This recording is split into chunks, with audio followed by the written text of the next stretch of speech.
और चलिए अब सियासी खबरों का रुख कर लेते हैं। बीजेपी शायद देश की इकलौती ऐसी पार्टी है जो पूरे साल चुनावी मोड में रहती है। 5 राज्यों में से 3 में प्रचंड बहुमत के साथ जीत के तुरंत बाद अब बीजेपी अपने अगले मिशन में जुट गई है। कल संसद का शीतकालीन सत्र खत्म हुआ और आज से बीजेपी की 2 दिवसीय अहम बैठक शुरू हो गई। लोकसभा चुनाव को लेकर के आज और कल बीजेपी की दिल्ली स्थित पार्टी मुख्यालय में बड़ी बैठक होने वाली है।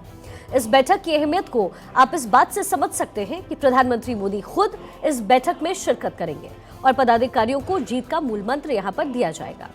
देश भर के सभी प्रदेश अध्यक्ष, संगठन महामंत्री, वरिष्ठ पदाधिकारी और सभी मोर्चा के अध्यक्ष इसमें शामिल रहेंगे। इस बैठक के बाद संगठन महामंत्रियों के साथ मीटिंग होगी और इस दौरान विकसित भारत संकल्प अभियान की समीक्षा की जाएगी। इसके अलावा बैठक में आगामी लोकसभा चुनाव में 325 सीटों के लक्ष्य को हासिल करने की रूपरेखा बनाई जाएगी ताकि देश में सत्ता की हैट्रिक लगा करके बीजेपी इतिहास रच सके। माना जा रहा है कि बीजेपी की बैठक में 2024 के चुनावी अभियान को धार देने की रणनीति बनाई जाएगी और प्रदेश और संगठन के नेताओं को एक टास्क दिया जाएगा। बीजेपी ने 2024 में 325 प्लस सीटों का टारगेट रखा है, जिसे हासिल करने के लिए 2 दिन की बैठक पार्टी अध्यक्ष जेपी नड्डा ने बुलवाई है। बीजेपी की तरफ से बताया गया कि इसमें लोकसभा चुनाव, विकसित भारत संकल्प अभियान, सभी मोर्चों के कार्य, विधानसभा चुनाव समीक्षा समेत कई मुद्दों पर चर्चा होगी। आज यानी बैठक के पहले दिन राष्ट्रीय पदाधिकारी, प्रदेश प्रभारी, सह प्रभारी, प्रदेश अध्यक्ष, प्रदेश महामंत्री और सभी मोर्चों के अध्यक्षों की बैठक हुई।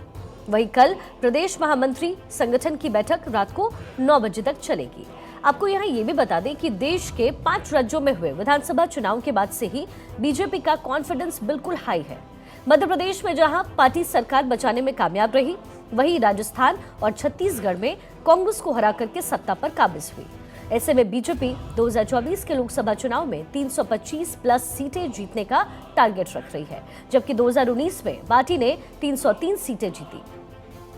मिशन 2024 को फतेह करने के लिए प्रधानमंत्री मोदी से लेकर के अमित शाह के दौरे अभी से ही शुरू हो रहे हैं। लोकसभा चुनाव की आंतरिक बैठकों में जेपी नड्डा ने 35 करोड़ वोटर्स का टारगेट सेट किया। साल 2019 में बीजेपी को लगभग 22 करोड़ वोट मिले और इसके लिए बीजेपी के ज्यादातर जिला कार्यालयों में 300 से ज्यादा कॉल सेंटर पहले से काम कर रहे हैं और जिले के कार्यकर्ता और विधायक जनसंपर्क मना रहे हैं। अधिकांश ये जो कॉल सेंटर्स हैं वो जिला पार्टी कार्यालय में है। अब इनके जरिए लगभग 50 लाख लोगों को जोड़ने का काम किया जा रहा है।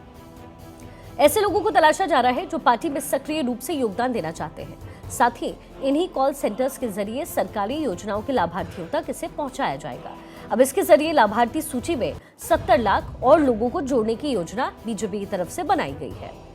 प्रधानमंत्री नरेंद्र मोदी और अमित शाह ने लाभार्थी आउटरीच कार्यक्रम शुरू कर दिया है। लोकसभा चुनाव की घोषणा से पहले फरवरी तक इसका समापन भी हो जाएगा। बीजेपी के इस अभियान की कमान केंद्रीय मंत्री भूपेंद्र यादव और बीजेपी महासचिव सुनील बंसल को सौंपी गई। 2019 के लोकसभा चुनाव में बीजेपी को 22 करोड़ वोट मिले और आंतरिक बैठकों में पार्टी के राष्ट्रीय अध्यक्ष जेपी नड्डा ने अगले साल के लिए 35 करोड़ यानी 5 साल पहले की तुलना में कम से कम 60% अधिक वोट हासिल करने का एक लक्ष्य रखा है। देखिए, हिंदी बेल्ट के जो 3 बड़े राज्य थे, एमपी, राजस्थान और छत्तीसगढ़ विधानसभा, इन इलेक्शन में कांग्रेस की बुरी तरीके से हार के बाद Indian alliance development inclusive alliance यानी कि इंडिया में सब कुछ ठीक नजर नहीं आ रहा। एक तरफ जहां प्रधानमंत्री फेस के लिए खड़गे का या फिर नीतीश पर आम राय नहीं बन पाई, वहीं दूसरी तरफ उत्तर प्रदेश, बंगाल, पंजाब, महाराष्ट्र में सीट शेयरिंग का फॉर्मूला ही तय नहीं हो पाया। 19 दिसंबर को दिल्ली में इंडिया की मीटिंग हुई, पीएम फेस पर चर्चा हुई तो ममता बनर्जी और अरविंद केजरीवाल ने कांग्रेस प्रेसिडेंट मल्लिकार्जुन खड़गे के नाम को आगे कर दिया। इसके बाद जेडीयू असहज नजर आने लगी, क्योंकि जाहिर है बिहार में सीएम नीतीश कुमार का नाम पहले से ही प्रधानमंत्री कैंडिडेट के लिए चल रहा है। इंडिया की मीटिंग में भी 3 मुद्दों पर चर्चा हुई। कौन से वो मुद्दे थे? पहला था उत्तर प्रदेश, बंगाल, बिहार, पंजाब, महाराष्ट्र और गुजरात में सीट शेयरिंग का फॉर्मूला क्या होगा। दूसरा, बीजेपी के सनातन और भगवा जैसे मजबूत मुद्दे की काट क्या होगी। तीसरा, गठबंधन का पीएम फेस आखिर कौन होगा। कांग्रेस के सूत्रों ने बताया है कि इंडिया में सीट शेयरिंग फॉर्मूला तय करने दिक्कत आ रही है, इसे तय करने में, और इसी पॉइंट पर अभी बात चल रही है। बात पीएम फेस के नाम पर भी मीटिंग के अंदर कोई बात अब तक बन नहीं पाई। कुछ नेता बाहर निकलकर जो बातें कह रहे हैं वो सही नहीं है, ये तमाम बातें कही गई है। अब आपको 4 पॉइंट्स में समझाते हैं कि इंडिया गठबंधन में आखिर कहां पेच फंस रहा है। पहला है सीट शेयरिंग फॉर्मूला। दिल्ली में चल रही विपक्षी दलों की बैठक का कोर एजेंडा था सीट शेयरिंग, यानी इस फॉर्मूले को तय करना। सभी दलों की सहमति से अगर सीट शेयरिंग का फॉर्मूला आ भी गया तो ये इंडिया की बड़ी कामयाबी होगी, लेकिन इतने दलों के बीच ये टेढ़ी खीर फिलहाल नजर आ रही है। मध्य प्रदेश, राजस्थान, छत्तीसगढ़, हिमाचल, उत्तराखंड जैसे राज्यों में कांग्रेस का दावा मजबूत है और इन राज्यों में सारी सीटों पर कांग्रेस ही लड़ेगी, ये बात लगभग तय हो चुकी है। तमिलनाडु में डीएमके और कांग्रेस के बीच सीट शेयरिंग को लेकर के ज्यादा विवाद नहीं है, लेकिन उत्तर प्रदेश, पंजाब, दिल्ली, बिहार, बंगाल और महाराष्ट्र में सीट शेयरिंग पर पेच अभी भी फंसा हुआ है। अरविंद केजरीवाल ने पंजाब में सभी सीटों पर चुनाव लड़ने के संकेत दे दिए हैं। ऐसे में कांग्रेस आम आदमी पार्टी को कितनी सीटें देगी, इस पर भी सहमति नहीं बन पाई है। बंगाल में टीएमसी बड़ी पार्टी है, लेकिन लेफ्ट और कांग्रेस भी चाहेगी कि उन्हें सीटें मिले। अब सवाल यहाँ ये है कि क्या ममता बनर्जी कुछ सीटें देने पर समझौता करेंगी? बिहार में जेडीयू और आरजेडी के बीच कांग्रेस की कितनी चलेगी? वही सवाल है महाराष्ट्र में शिवसेना, यूबीटी, एनसीपी यानी शरद पवार की जो पार्टी है और कांग्रेस के बीच आखिर सीटें कैसे बटेंगी? केरल में कांग्रेस और लेफ्ट के बीच कितनी सीटों पर बात बनेगी? और इसी तरीके से उत्तर प्रदेश में अखिलेश यादव की सपा और कांग्रेस के बीच सीटों पर बात नहीं बन पा रही है। ऐसे में वहां क्या होगा? दूसरा पॉइंट है इंडिया का चेहरा कौन होगा? ये बहुत अहम सवाल है। इंडिया का चेहरा यानी कि प्रधानमंत्री कैंडिडेट रखा जाए या फिर नहीं, इस पर मुंबई में फैसला हो चुका है। मुंबई में 31 अगस्त से 1 सितंबर के बीच हुई मीटिंग में तय हुआ कि इंडिया किसी भी एक नेता को अपना चेहरा फिलहाल नहीं बनाएगा, लेकिन गठबंधन की 19 दिसंबर को दिल्ली में जो मीटिंग हुई तो ममता बनर्जी और केजरीवाल ने कांग्रेस अध्यक्ष खड़गे का नाम सीधा सीधा आगे रख दिया। खड़गे के नाम पर शिवसेना, डीएमके जैसी पार्टियां एकजुट होंगी या नहीं, ये अभी तय नहीं है। चेहरे को लेकर के हो रही बहस से इंडिया की एकजुटता के धागे भी खुलते नजर आ रहे हैं और ऐसा भी कहा जा रहा है कि खड़गे का नाम लेना ममता और केजरीवाल की रणनीति भी हो सकती है, क्योंकि वो नीतीश और आरजेडी को आगे नहीं आने देना चाहेंगे। अब तीसरा पॉइंट है हिंदुत्व। हिंदुत्व की पॉलिटिक्स की काट क्या होगी? जनता के बीच बीजेपी खुद को हिंदुत्व और विकास के पैकेज के साथ ले जाती है। एक तरफ राम मंदिर जैसा बड़ा मुद्दा, दूसरी तरफ इकोनॉमी, विदेश के नाम, सड़क, रेल जैसे डेवलपमेंट प्रोजेक्ट्स। और अब इंडिया के सामने चुनौती ये है कि इस धर्म और विकास की दोहरी तलवार के नैरेटिव के मुकाबले जनता के बीच किन मुद्दों को लेकर के जाया जाए। सूत्रों के मुताबिक इंडिया कॉमन मिनिमम प्रोग्राम पर भी काम कर रहा है। अब इस प्लान में वो मुद्दे शामिल किए जाएंगे जिससे इंडिया की सारी पार्टियां एक साथ उन मुद्दों को लेकर के जनता के बीच जाती नजर आएगी। चौथा पॉइंट क्या है? चौथा पॉइंट है इलेक्शन मैनेजमेंट, रणनीति और डिसीजन मेकिंग।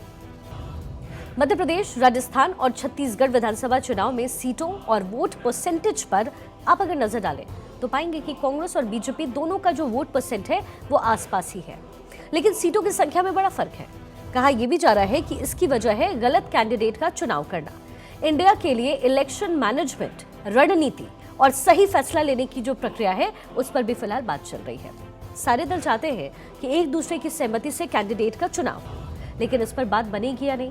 और इसी बीच सबके बीच खबर यह भी आई है कि राहुल गांधी ने नाराज नीतीश कुमार से फोन पर बातचीत की है। माना जा रहा है कि ऐसा करके कांग्रेस की तरफ से समय रहते डैमेज कंट्रोल की कोशिश राहुल गांधी की तरफ से इस वक्त की जा रही है। एक और अहम खबर है जो इन दिनों सुर्खियां बटोरता रहा। संसद के शीतकालीन सत्र के दौरान इस बार रिकॉर्ड 146 सांसद सस्पेंड किए गए। कल संसद को अनिश्चितकाल के लिए स्थगित किया गया, तो वहीं आज सस्पेंशन के विरोध में पूरे देश में कांग्रेस ने प्रदर्शन किया। इस दौरान सस्पेंशन के फैसले को लेकर के विरोध जताया गया। कांग्रेस के देशव्यापी प्रदर्शन में तकरीबन सभी बड़े नेता शामिल हुए। तस्वीरें मुंबई, लखनऊ, रांची, दिल्ली, भोपाल, पटना और जयपुर की, जहां कांग्रेस ने सांसदों के सस्पेंशन के खिलाफ जोरदार प्रदर्शन किया।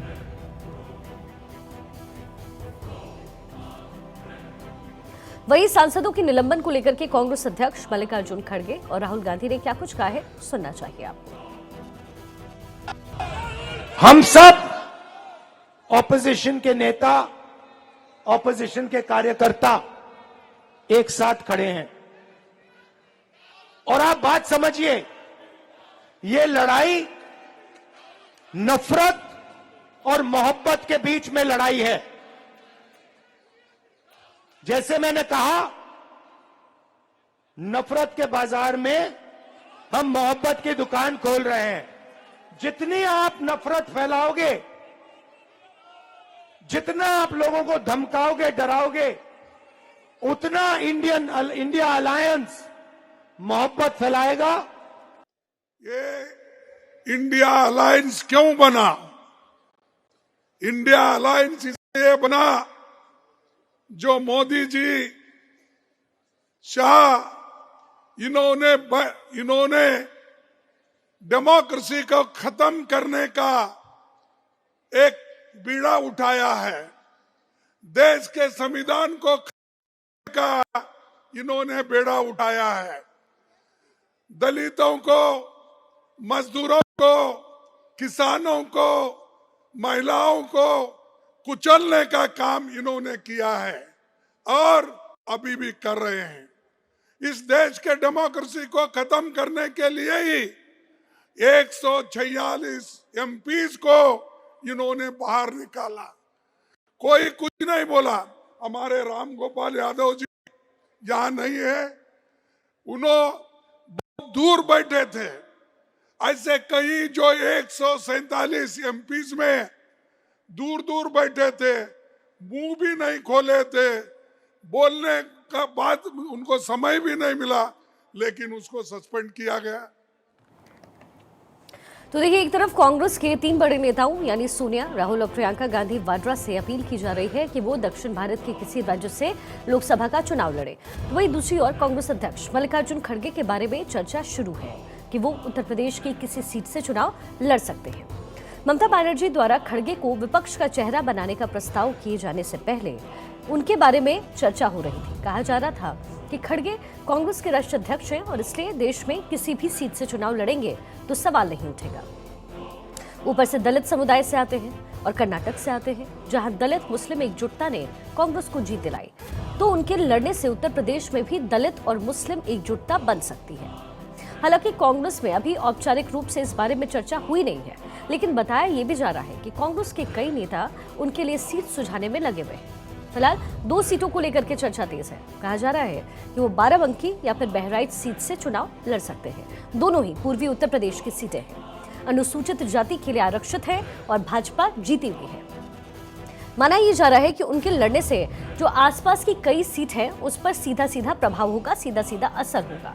कहा जा रहा है कि अगर बहुजन समाज पार्टी के साथ बात नहीं बनी और बसपा अकेले ही लड़ती है, तब कांग्रेस खड़गे का दांव वहां आजमा सकती है। तब अखिलेश यादव को भी दिक्कत नहीं होनी चाहिए। हालांकि अखिलेश यादव और जो उनकी पार्टी है वो किसी भी हाल में उत्तर प्रदेश में कांग्रेस की वापसी रोकने की कोशिश जरूर करेंगे। ये नहीं वो बिल्कुल नहीं चाहते कि राज्य में कांग्रेस मजबूत हो, क्योंकि कांग्रेस अगर मजबूत हुआ तो सपा स्वाभाविक रूप से वहां पर कमजोर होगी।